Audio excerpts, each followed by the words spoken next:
everyone! Welcome sa aming vlog na inabot ng ilang taon bago nasundan. So, ang daming nangyari nung mga nakaraang taon, mga bagay na pinagawa sa atin ni Lord, no, na hindi rin naman inaasahan. And of course, marami ring mga kaganapan. Ano bang mga ganap mo nung mga taong yun?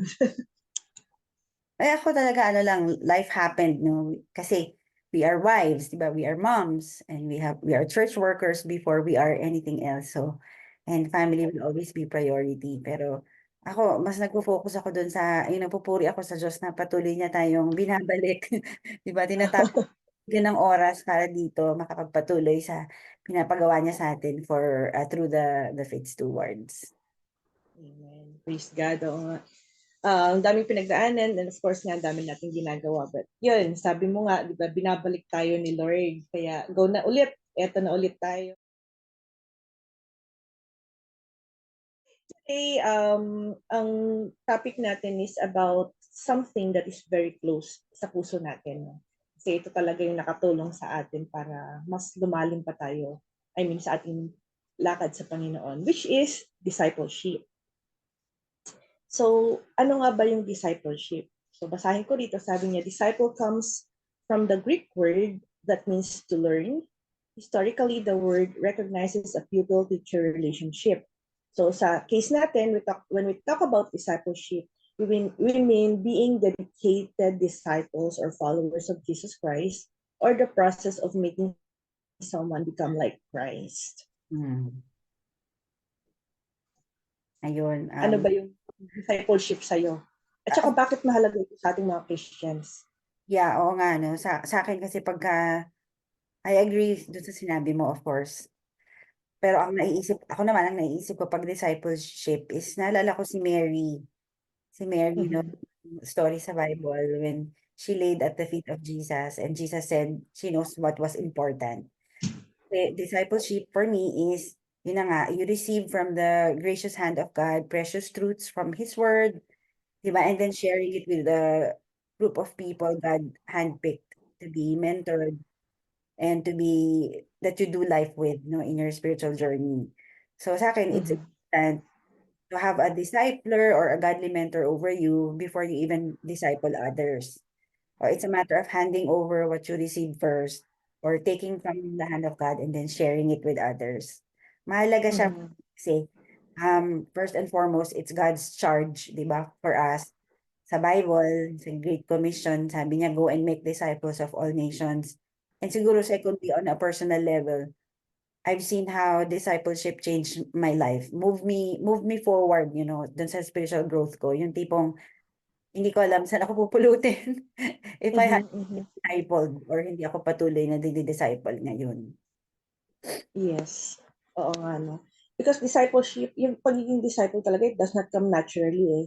We tend to gravitate to our sinful nature kahit Christians na tayo, di ba? So talagang, ang susundin mo yung flesh mo. Kung wala tayong susundan, most Mm. likely we will go astray. So, di ba, mga early years natin as Christians na hindi tayo na-disciple, talagang kung ano-ano lang gagawin mo eh, go ka lang ng go, di ba? Kasi hindi mo alam talaga kung sino susundan mo.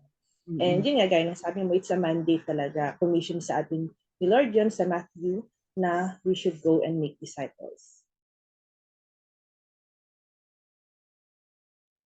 Okay, so since nasimulan mo na rin naman yung pagsabi about yung sa nasaan ka, parang hindi mo alam kung nasaan ka kung without discipleship. So, what was your discipleship journey? How did it start? When did it happen? Okay, siguro as a member muna, doon tayo nagsimula, ano. Yun nga, sabi ko, Mm-mm.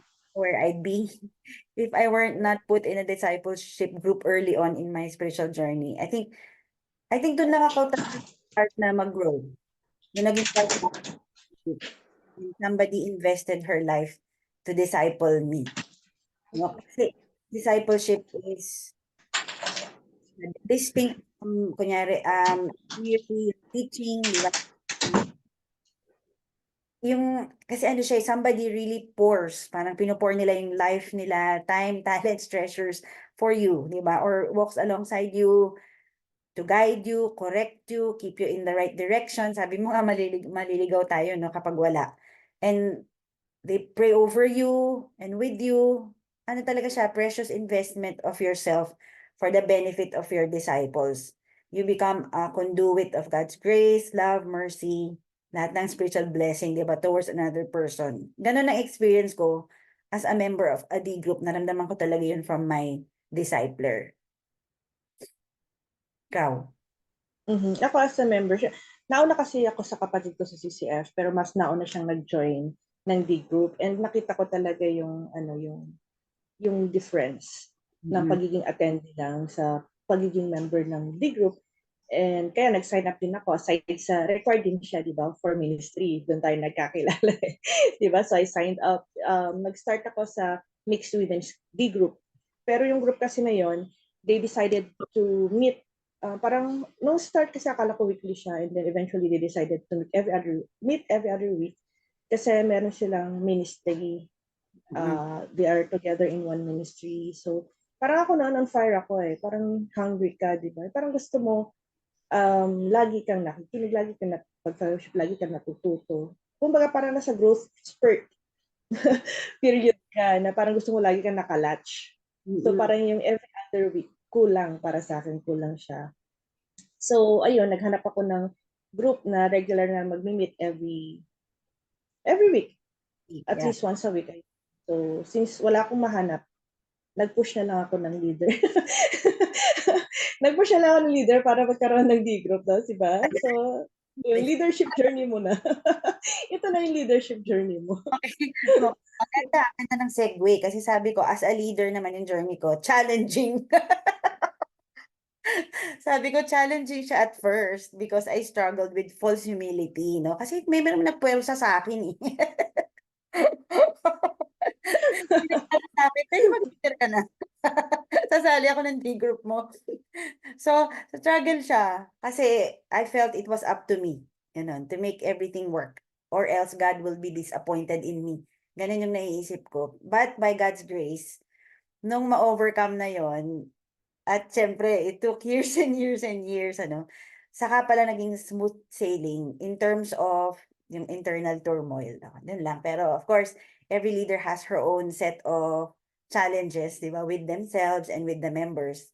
Kasama sa journey natin yun as the Lord continuously sanctifies us. Laging meron di ba? Hindi nawawala yung mga extra grace required na members and leaders. Ayun. True, true. Ayan. So, praise God. Ako talaga praise God na. Siyempre, nag-o ka kay God. Nag-o ka kay God talaga dito. Hindi, kay God naman talaga yun. Naulit. Ayun. Ayun. So, sa leadership, ako naman siguro yung masyado, yun nga, sobrang eager eh. Parang, parang gusto ko rin i-share. Kasi siya talaga yung, nung na-start ako mag-disciple, ganyan, talagang I'm eager to also start a D group. Diba? Parang, every leadership training, pumupunta tayo, tapos, di ba, yung magpapatawag sila na, sinong gustong, ay sino magko-commit na mag-lead for this year, ganyan. So, lagi tayong tumatayo, lumalapit, parang altar call, Pero, ayun nga, parang, yun kasi talaga, si Lord rin talaga. Kaya parang kung ikaw biglaan na parang, si Lord pa rin yun eh, pinush ka niya. Ako naman, gusto ko na, wala pa. Kasi nagkaroon pa ng mga, ano ba to? Siyempre, di ba lumipat kami from Pasig to Bulacan, parang ganyan. So, hirap ako na, parang ang D-group dati, main lang, di ba, pupunta ka sa main. So, paano ko mag-handle ng D-group? Saturday, nag-D-group tayo, tapos mag-choir tayo, ganyan. Sunday, usually mag-serve. So, mahirap rin, wala kaming sasakyan, may dalawa akong maliit na bata, ganyan. Tapos nag-adjust pa lang. 3 to 4 hours ang biyahe namin para lang makapunta sa main. So talagang gustong-gusto ko, pero parang Lord, ano ba yung schedule na ilalagay ko? Gusto ko nang mag-start ng discipleship group. Pero yun nga, nakita naman ni Lord talaga na yun siya yung mag-honor ng mga desires mo. Aside from, siya naman, will naman niya talaga na mag-disciple tayo. So yun, nalaman ko na meron palang online discipleship. Naalala ko nung hindi pa natin alam na may ganun. Tapos nagkunwari tayo na may Skypeship. Tapos biglang totoo pala na may Skypeship. No?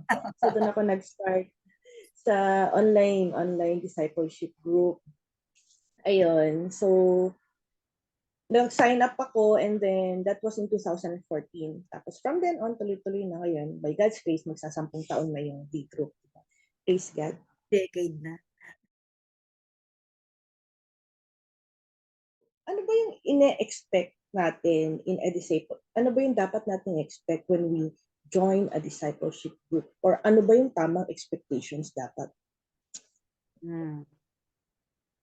Ako nga, ang naisip ko kaagad, expected it. Siyempre ito na on hindsight na, yung natutunan na over the years of being part of a D group or leading a D group.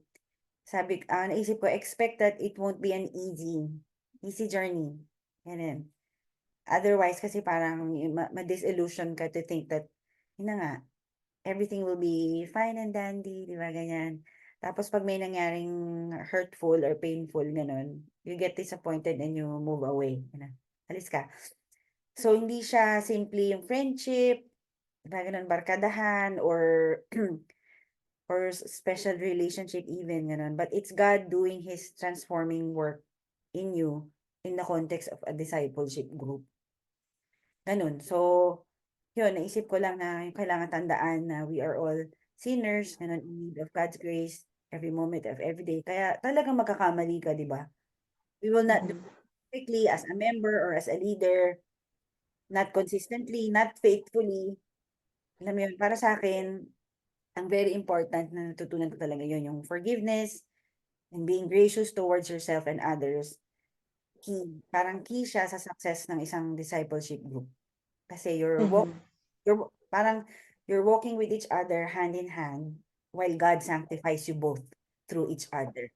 Parang ganun ko siya nai-imagine. Yun. Otherwise, kung nag-expect ka na ano siya, yung smooth sailing, ganun, or puro saya-saya, ganyan, spiritual victories.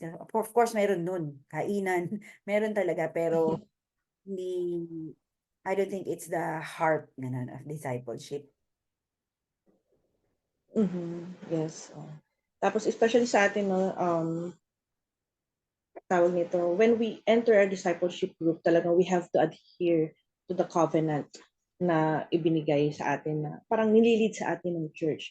Kasi madalas sa mga tao, nahihirapan din silang mag-join sa mga small groups kasi yun nga, parang iniisip nila doon nagsisimula yung mga chismisan, di ba, siraan, and yung pagte-take advantage sa isa't isa. No? But for us, we are blessed na sobrang intentional din yung church to parang maglatag ng mga kumbaga guidelines, no, para yung discipleship group ma-preserve yung kanyang kagandahan, kumbaga gano'n. Tapos ma-maximize kung ano ba talaga yung purpose niya. So there's confidentiality, honesty, respect, intercession, tapos yung spiritual growth, and of course yung Timothy na sinasabi natin, which is yung growing. No? So ang expectation din, ang reality, lahat tayo broken, lahat tayo may baggages, lahat nag-grow pa. So when you join a discipleship group, kasi minsan, kasi yung leader ko ganito, kasi yung member ko ganyan, or yung mga co-member ko ganyan. So lagi natin iisipin na we went into a D group na kinabibilangan ng mga broken people, ng mga sinners, na gustong mag-grow. So we are there to really help each other out. Kasi tayo mismo kailangan pa rin natin mag-grow. And dami-dami talagang kailangan pang baguhin sa amin. Pero we can be encouraged na alam natin na nasa tamang lugar tayo para ma-outgrow yung mga yon and become followers of Jesus. Sabi nga, sanctification is a process. Nandiyan tayo sa D group to help each other, and sabi nga sa Bible, di ba, iron sharpens iron. Minsan yung mga masasama na nakikita natin, nakaka-affect sa atin kasi meron tayo rin nun eh. 'Di ba, hindi lang natin na-realize na yung mga minsan kinaiinisan natin or yung mga ugali rin na meron rin tayo. And nakakatuwa na sa D group talagang matututunan rin natin paano ma-outgrow yung mga yun, especially if we are humble enough to accept, no, na we really need to change. Mm. Ano yung pinakagusto mo about D group, and if there is anything na hindi mo masyadong gusto about D group or discipleship? Hindi. Ang gusto ko nabanggit mo yung humility nga, 'no? Yung what I like most siguro, yun nga yung it humbles me, ganun. Kasi nga nararamdaman ko yung sanctifying work ni God through the D group. Kahit na ang sakit. Masakit siya eh. Kasi nga parang chine-chip away yung pride mo, ganun. So, pero gusto ko siya. Alam mo yun, looking back, gusto ko siya. Parang hindi ko siya ipagpapalit. Ganun na parang, sige, pagdaanan ko na yung painful. At least, natuto ako ganun na bago ako. Kaysa yung, kunyari, isipin ko, ganun pa rin ako katulad nung dati. But I did not go through that painful experience. Hindi. Daanan ko pa rin yung painful. So, yun yung pinakagusto ko. Tapos yung, you get to, sa akin yun, ano. Tapos yung sa members, kunyari, no. Yung I get to witness first-handed. Yun yung ginagawa ng Lord sa buhay ng mga members. Ganun. Sobrang nakaka-bless kasi nakaka-encourage, nakakatulong na maramdaman na buhay ang Diyos. Ganun. Tapos yung pagmamahal niya sa atin, walang katulad. Alam mo yun, hindi niya tayo hahayaan to be the way we are. Alam mo yun, parang nararamdaman mo tuloy-tuloy ka niyang pinapausad, ganun, in your spiritual growth. Tapos nakikita mo rin ginagawa niya yun sa ibang tao. Ewan ko, masarap siyang feeling to be witness. Mga miracles, ganyan, spiritual breakthroughs, nakaka-comfort. Ayun. Oo nga. I agree with you dun sa ano yung sa talagang nakaka-share ka sa blessing nila. Parang kasali ka na mag-pray with them, parang gano'n. Parang binibigyan ka ni Lord ng opportunity to be part of those people na na-bless because you prayed with them, di ba, during the struggle. Tapos makikita mo yung kabutihan ni Lord. Or kahit na hindi ka kasama nag-pray eh. When they say when they share their ano yung mga testimonies nila ng kabutihan ni God, talagang sobrang ano, feeling mo ikaw na rin yun. Alam mo yun? Yun yung ano, may ka one-on-one ako kagabi na di group member ko. Tapos yung habang nag-share, talaga kinikilabutan ako yung sa goodness ni God. Yung parang, "Oh, Lord, grabe ka talaga. Amazing." So, yes, yun. Tapos, i-share in the burden, parang di ba nakikihati ka sa lungkot, nakikihati ka rin talaga sa ligaya. Tsaka yung ano, yung mga natutunan nila sa buhay nila, minsan you don't have to go through it anymore. Di Oo. ba? Yung parang hindi mo na kailangang maging, kunwari, nakita mo na yung pagiging disobedient nila is nag-result sa ganito, you don't have to go through it anymore kasi nakita mo na yung warning. So, Oo. yun yung kagandahan rin talaga. Although, syempre, ako, I like that. I like that also. Actually, sa Digos talaga napakaraming maganda. No? Pero, gustong-gusto ko rin talaga yung accountability because it's the only place where we can be accountable.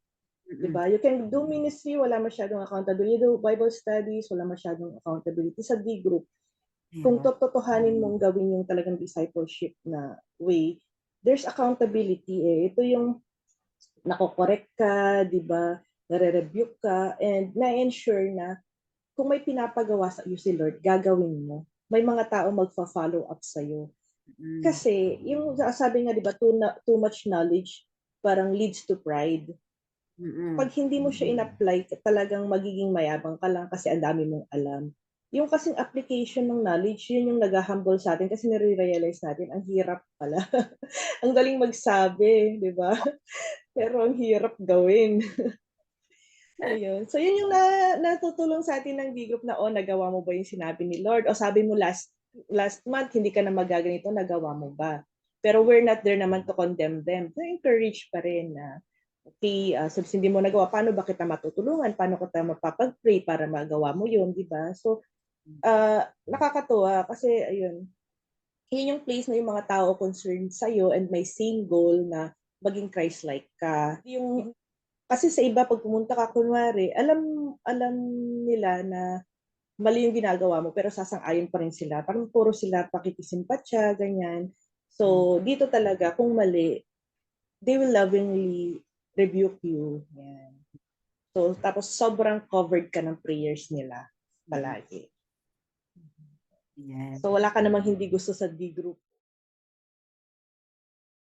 What you like list? Ito naman like list, ibig sabihin hindi mo gusto, no? Pero yung parang, kumbaga ito yung hindi naman sa umawala, pero siguro siya yung nasa bottom ng mga gusto mo. Oo, accountability, hindi, joke lang. Biro lang. Hindi. Ang nilagay ko, ano, Kaya nilagay ko yung mga falling out, gano'n. Kasi nangyayari talaga yun, 'di ba? Kapag yung may conflict amongst members. Kasi nga, napag-usapan natin talagang broken people, 'di ba? Biruin mo, hindi mo na makaano-ano. Parang asawa mo, hindi mo kaano-ano. 'Di ba't natural magkakaroon ng conflict yan, eh. Parang imposible siguro na people who grow closer and closer to one another because you meet regularly, 'di ba? Tas wala man lang magiging conflict. Meron talaga, eh. What I like is yung 'pag merong falling out, gano'n. Um, Yun nga, kahit na you trust that the Lord will restore, 'di ba gano'n? Hindi maalis yung lungkot. Meron talagang lungkot na kasama, 'di ba? Kasi hindi mo alam kailan, gano'n. Hindi mo alam paano, habang naghihintay ka sa kilos ni Lord or yung pangungusap niya sa'yo kung anong dapat gawin, gano'n, nalulungkot ka. Kasi na-witness ko siya, eh, over the years, gano'n, na meron minsan na umalis sa D-group or umalis sa church, may mga gano'n. So yun, yun lang naman ang ayoko, although yun nga hindi maiwasan siya. Oo, yes. O, kopyahin ko na lang yung sagot mo. Iba yung sagot ko, pero parang na-realize ko nga, hindi ko naisip yun agad, no? Pero ang ano, nakaka, lungkot kapag yung biglang may mga nawawala. Lalo na yung ano, nawala kasi parang ayaw nilang, 'di ba kapag may mga na-rebuke, na-correct, ganyan, 'di ba? Tapos parang ayaw nilang, yun nga, ma-correct siguro. Ayan. Pero siyempre, ang kagandahan naman, since connected naman kayo, anytime pwede mo silang balikan, kumustahin, 'di ba? Ayun. So yun yun. Kasi alam naman natin na although open yung invitation ni God, alam natin na hindi lahat talaga tatanggap nun. And Mm. not because you're in a D group na talaga is guaranteed na, 'di ba, that you are safe. Kasi hindi naman D group yung magsa-save sa'yo, si Jesus. So yung relationship with Jesus. Actually, nakikita ko yung D group yung parang nagre-reveal kung ready, kung totoo ba talaga yung pagtanggap mo. Mm. Somehow, no, hindi man siya yung pinaka gagamitin, pero somehow dito mo kasi ang tinuturo sa atin ni God is obedience. Eh. If you love me, um, you will obey what I command you. Sabi niya gano'n. So, kung hindi tayo sumusunod, baka hindi pa talaga natin siya tunay na in-accept. Of course, hindi siya yung bottom line, hindi siya yung determining factor lang talaga. No? We know naman na nag-work talaga yung si Lord sa buhay natin and yung sanctification process nga medyo mahaba-haba rin talaga siya hanggang sa hindi tayo pa nag-glorify. Oo, tsaka nabanggit mo kasi yung sabi ni Jesus, "Love me, will obey my commands."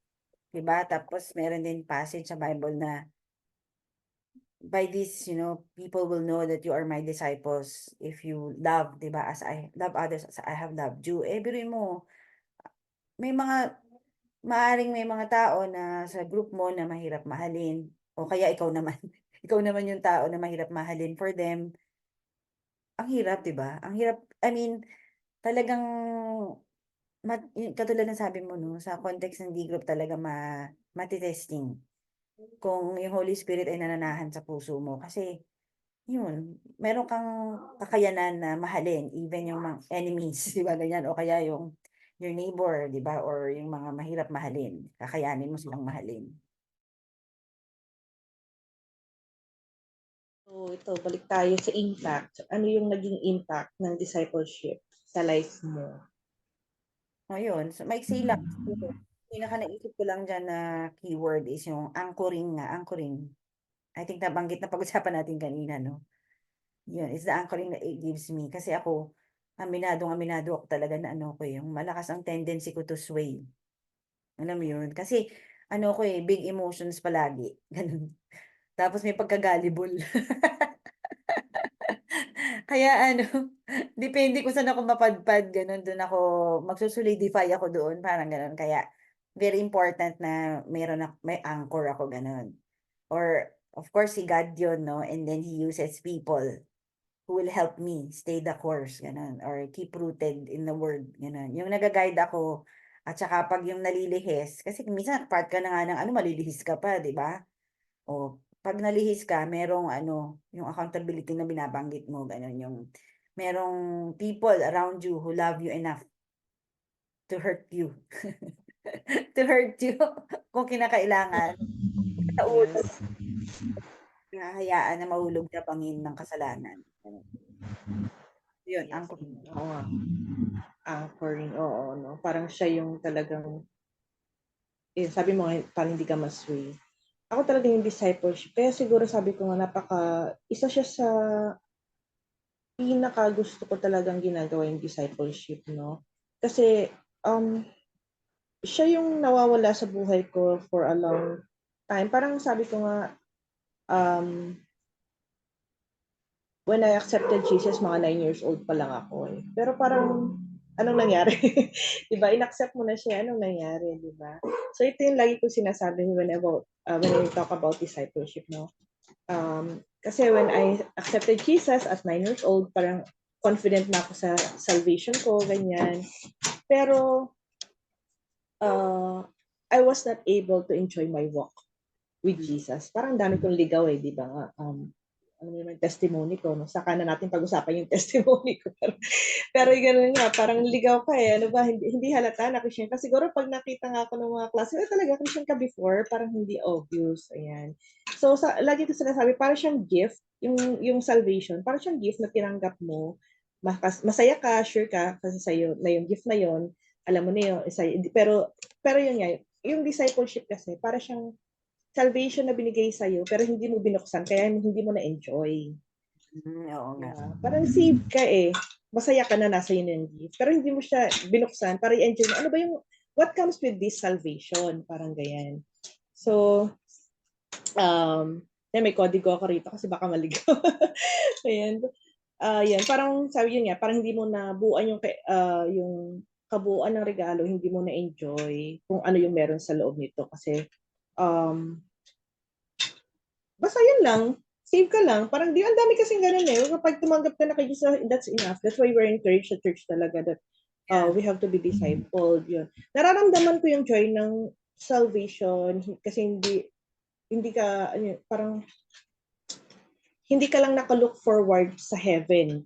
As you follow Jesus, makikita mo na you can actually experience nung joy of salvation while still on earth. Diba? Kasi kapag nag-save ka lang, ay, okay, noon, confident ako, whatever happens, pumunta ako sa langit. And that's enough, pero ang gulo ng buhay. Pero with discipleship, para nakita mo, hindi ko pala kailangan hintayin pa yung heaven bago ako magkaroon ng joy. Kasi even on earth, when you follow, when you abide kay Jesus, talagang may enjoy mo yung full life na sinasabi ni Jesus sa atin. Yung life na may direction, hindi ka fearful, hindi ka laging anxious, tapos lagi kang may joy even if may mga challenges sa buhay. And of course, it also impacts my relationship with others, especially sa family, di ba? Kasi iniisip ko talaga dati, kung hindi ako na-disciple, I don't know, I really don't think na magiging kahit, ano mo yun, yung maayos yung relationship mo sa asawa mo, di ba? Tayo, mga strong personality, ako strong personality, talagang maano ko, yung parang gusto mo ikaw yung masusunod, laging ganyan. Wala talagang humility. But yun nga, because of the group discipleship, talagang tuturuan ka eh, kung ano ba yung tama. Tapos, ayun, so medyo mahaba yung testimony sa di ko. Pero yun nga talaga, sa akin talagang, ang discipleship, siya yung magpapa-enjoy sa'yo ng salvation na meron ka from Jesus. Ayun. So, ganun yung impact niya sa akin. Kaya gusto ko na hanggat maaari sana, yun nga, yung tayong lahat, kung tinanggap mo si Jesus, magpa-disciple ka. Kasi, grabe, doon mo talaga makikita yung parang, ano ba yung value nung tinanggap mo. Parang ganyan. And it also helps you na maka-impact din, of course, sa ibang mga tao. How would you encourage Christians or other people to join discipleship group? Ayun, so ang dami nating na-share na sa akin siguro ako talaga na yung transforming work ni God sa mga buhay natin, and yun na nga, our ability to enjoy, di ba, yung the gift of salvation. It only happens talaga in the context of a small group. So, of course, it starts with the family, di ba, yung with your husband or parents, di ba, or older siblings being your first disciplers. yun, hindi enough yung nag-a-attend lang ng worship service eh. You know, I mean, for the longest time, akala ko okay na din yung ganun eh. Pero you really have to be doing life, di ba, with a smaller group of people outside of your family that for your the inside out change, di ba, na ginagawa ng Lord sa life mo to happen. Kumaga, that's where all the application of everything you learn at church will be. Di ba? Sabi mo nga kanina, di ba, doon matitesting kung not the determinant of yung kung genuine yung ano mo, but yung malalaman mo, you will feel the work of the Holy Spirit, di ba, as you interact with different kinds of people. So, kung wala kang discipleship sa life mo, I think you'll be lost, you know, or stagnant in your spiritual journey. So, yun. Para sa akin, it's where the rubber meets the road, ganun, so to speak. No? Kung feeling mo you are being fed spiritually when you go to church, let's try it out, di ba? Let's try it out in your families, in your small groups. It doesn't mean you will perfectly apply yung mga natutunan mo eh. On the contrary, the group is like a mirror, nabanggit mo kanina, no? Pagka meron kang kiniinisan or meron kang nanonotice na something's off, ganyan, malamang sa hindi, ikaw din, no? You will see all your, ano, yung fallenness mo, your brokenness kapag may mga kasama ka na kasing sinful mo rin. Diba? And yung, as you are made painfully aware of yung ano mga, yung ating wretchedness, it will be the glue that will bind you together. Diba? Kasi matututunan nyo na, ay, kailangan natin si Jesus the same way. Diba? In the same magnitude. And we need each other. We need Jesus. So, yun. Sa akin, precious yun eh. Yes. Ang dami kong distractions dito. Ayun, anyway. Ako talaga, yun nga. Join a discipleship group kasi doon mo talaga ma-experience yung full life. No Christian is an island. Kahit pa sinasabi ng iba na, kaya ko naman, mag-church naman ako, tapos kami-kami lang, ganyan-ganyan. Okay na to. Iba talaga, iba yung nagagawa ng discipleship group. Kasi, may ibang tao na pareho mo nga ng goal, dahil sabi ko nila, pareho mo ng goal na lumalakad papunta rin. Tutulungan ka nila. Tsaka we are part of the body of Christ, di ba? So, kung part ka ng body at isineparate mo yung sarili mo sa body, hindi ka talaga mag-grow. Imposible. Kunwari, pinutol mo yung kamay mo, di ba? So, wala na, patay ka na. So, if we are part of the body and we understand that we are part of the body of Christ, we will integrate ourselves, di ba? Doon sa church community, sa small group, di ba? So, ayun, kaya sana lahat ng Christians talaga will join a small group, and then yung mga nasa small group naman is that they would start making disciples also, or encouraging others, di ba, na to walk together. Tapos dapat kapag nag-join tayo ng small group, kasi siguro para maging tama rin yung perspective natin, no? Of course, we want to grow, pero lagi nating iisipin na hindi lang sarili natin yung priority natin dito, di ba? Parang nandun tayo para mag-grow, yes, but there are times na mapupunta ka kasi sa small group na ikaw pala yung need. Kasi may mga tao na lipat ng lipat because, hindi ako parang I don't feel comfortable here, hindi ako para dito, hindi ako ganyan. Ganon eh, parang lipat ng small group because feeling nila hindi yun yung swak sa kanila. It's not naman invalid, no? Talaga namang ano ka talaga, minsan kailangan mo rin maghanap kung saan yung mag-fit ka. Pero kung lahat na lang ng small group, sasabihin mo na hindi ka nag-fit, kasi baka ang may problema na ikaw and hindi yung small group system, di ba? And we have to think whenever we go into or when we join a small group na kailangan tayo rin yung maging blessing. Isipin natin kung paano tayo magiging blessing sa small group. Kasi baka tayo yung kailangan doon para mas ma-encourage yung leaders, o kaya para baka meron doon specific members na inassign pala sa atin ni Lord, kaya tayo yung nilagay doon, hindi lang natin alam. No? So we have to ensure na selfless pa rin tayo pagpasok natin sa small group. Yes, we want to grow, but we also want to help others grow. Ayun. So, talagang we pray of course for God to lead us to the group kung saan niya tayo magagamit. And if ever your church doesn't have a small group system in place, Diba? Pwede ka naman na mag-start on your own, magpa-mentor ka, and then you start a small group. Or sa church natin, we accept naman yung mga ano, diba? Na walang small group system. They just have to ask permission from their pastor na if they can join, diba, a small group sa church. But of course, hindi natin yung ini-encourage as much as possible kasi hanggat maaari sana, they grow dun sa church kung saan sila member. So, prayers din talaga na maging disciple making lahat ng mga Christian churches because napakahalaga talaga ng discipleship. O yun, nabanggit mo nga na ano, kung walang small group system sa church kung saan nag-a-attend, kunyari somebody, it doesn't have to be official, di ba? Just the people, it could be your family or a group of friends, di ba? That you go to church with. You just study the word together, fellowship around your learnings, di ba? Do life together. O pwede na. Di group na yun. Pero if not, kasi maganda pa rin yung kasi katulad sa atin, kunyari, if church na very important ng discipleship is may mga tools, diba? May mga empowering, enabling, ganyan. Yun, maganda sana may ganun. Kung gusto mo lang ganun, you pray to God to connect you, diba? To a church that has a small group system. So, right now, yun muna yung ating topic.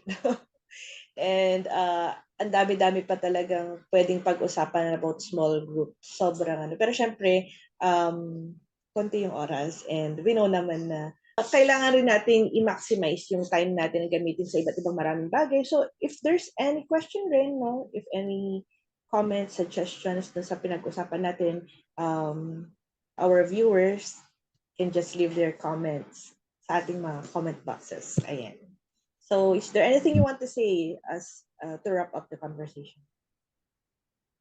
ayun siguro, ano lang, I just want to say na kung may topics na gusto niyong kwentuhan namin ni Kate ganyan, for future episodes, no? Feel free to drop a comment. Ganyan, para mabilis tayo sa isa't isa. Di ba? We can make this like an ongoing conversation. Not just between Kate and me, but tayong lahat na nanonood, nakikinig. Once again, maraming salamat po sa pakikinig and we hope that you'll tune in again next time. God bless. Yes. Bye.